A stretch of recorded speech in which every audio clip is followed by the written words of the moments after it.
Is the standard banner getting worse in Genshin 3.6? And is a potential decline in 5-star quality in the Genshin standard banner going to be a pattern that we have to worry about in the ongoing future? To answer this, we'll look back to version 3.1, which brought the addition of Tighnari to standard banner. Since it's hit the standard banner, it can be said that the quality of standard banner 5 stars has gotten drastically higher, as he's probably the best standard banner 5-star alongside potentially Keqing, due to the power they have in their respective Dendro teams. Although this change is able to be simplified down to Dendro good, it has been super beneficial for making Genshin content more clearable than it's ever been for all players. Also, it's offered new playstyles. Due to this, the 3.1 banner can be called a huge W, without a doubt in my mind. But now, in the upcoming standard banner in version 3.6, we have to be considering the greatest new factor, which will be Dehya. So with Dehya being added to the standard banner, it means a few things for us. Firstly, it means that pulling Chi-Chi goes from a 1 in 6 chance to a 1 in 7 chance. But stop right there. Although this sounds like something which might be an absolute W, it might not be a good thing in this case. To get to the point, we gotta talk about the good and bad with Dehya, and if she even has the potential to get considerably better over time. Let's start with the bad. What are the downsides when it comes to Dehya? First things first, her burst is cancelled by jumping. It's that simple of a problem. I don't know who came up with this idea, but it's terrible. Imagine being any other character which enters their own state, and your ultimate just doesn't work anymore. It would be horrible, but to be honest, it would probably still function better than Dehya. Her second problem is that she relies on being a tank-style character, who doesn't really fit in the shielder or healer categories. It's a cool idea for sure, and a first for Genshin, but it's not quite as good as Zhongli, as she only offers damage reduction instead of nullification, and she also doesn't heal your team back up in the case of characters like Kokomi. At the moment, she's just a worse shield, which lets damage slip through. This might get better if we get specific artifacts to reward a playstyle like this, but for now, it's just not good. This is why I'm usually a big fan of 4-star characters having the new abilities first.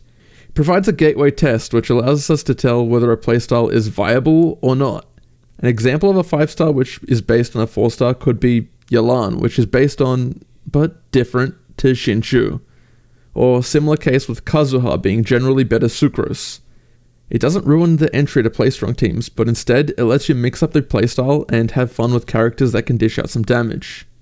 Her next problem is that her elemental burst doesn't count as normal attack damage, so she can't trigger a lot of off-field DPS characters. So this is the same problem which Raiden has, but at least Raiden has the counterbalance of a team-wide upside. So in this case, you'll have no Xinqiu, Yelan, or Beidou synergy for her within her burst, which is really rough. You could use Kokomi Jellyfish, but at that point, why are you mitigating damage with her anyway? The main difference with Raiden as well is that Raiden actually deals damage and has the secondary use case as a battery, which actually works well. Moving on to her next problem, she has a high burst cost at 70 energy, and this generally hasn't been a problem for other characters, but since she isn't good at generating energy herself, you may want to have a battery character. This heavily limits which characters she can work well with now, since you've got to consider Dehya, a battery which maybe synergizes with her, and 2 characters that have to synergize with her. And unfortunately, you'd be jumping through a lot of hoops for minimal payoff. Her elemental skill is also horrendous. It deals AoE pyro damage, but the damage isn't that high, and it doesn't seem to trigger enough times to be a good pyro applicator for Vape or Burgeon teams. Dehya also suffers from a low base attack, which not only means that she's horrendous at dealing damage at a base level, but it also means that she's limited in how far her damage can scale. For example, if we were to take the base attack of Dehya and Diluc, due to Diluc's higher base attack, he gains larger chunks of damage with an artifact set of the same amount of crit damage. I'm sure there's a whole lot more problems that come with Dehya, but those were just the main ones I could think of for now. But don't you worry, Dehya fans, there are also a few more glimmers of hope for the future.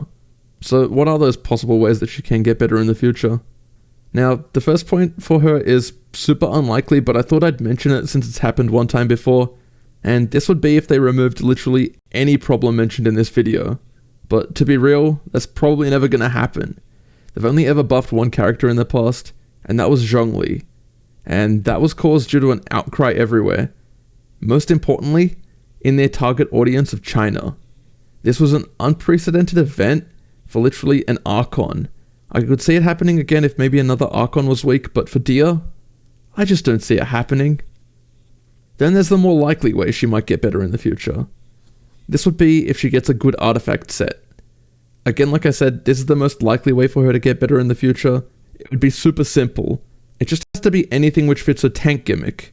Maybe an artifact where taking damage off field gives her some kind of scaling to attack or crit rate or crit damage, for example.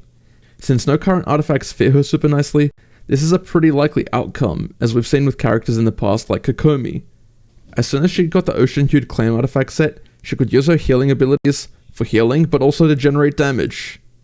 There's also one more way which Dehya could become better, and that would be if they had an enemy which Dehya is specifically good against. This has happened before with healing characters when they wanted to make healing a viable option. This is how they promoted Kokomi as one of the good characters. How do they do this?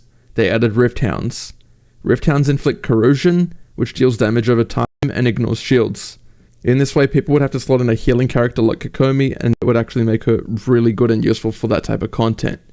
I'm not sure what type of enemies Hoyoverse would have to add in order to fit Dehya's gimmick though, but if they could make healers viable again, I wouldn't just count her a lost cause just yet. Now, based on all these factors, I think Dehya is truly one of the Genshin characters of all time.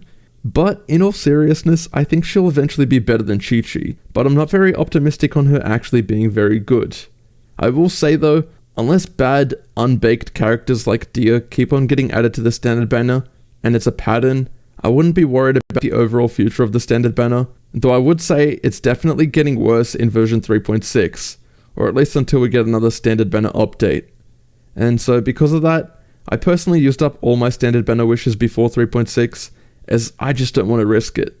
I think it's the safest option, and if it turns out that she's still good and fun to use, I'll just wish for her on a later date on the standard banner anyway. In short, it either becomes a 1 in 7 chance for a bad character, or a 2 in 7 chance to get a bad character. So after watching this video, I do want to know, do you think that the standard banner is going to get worse over time?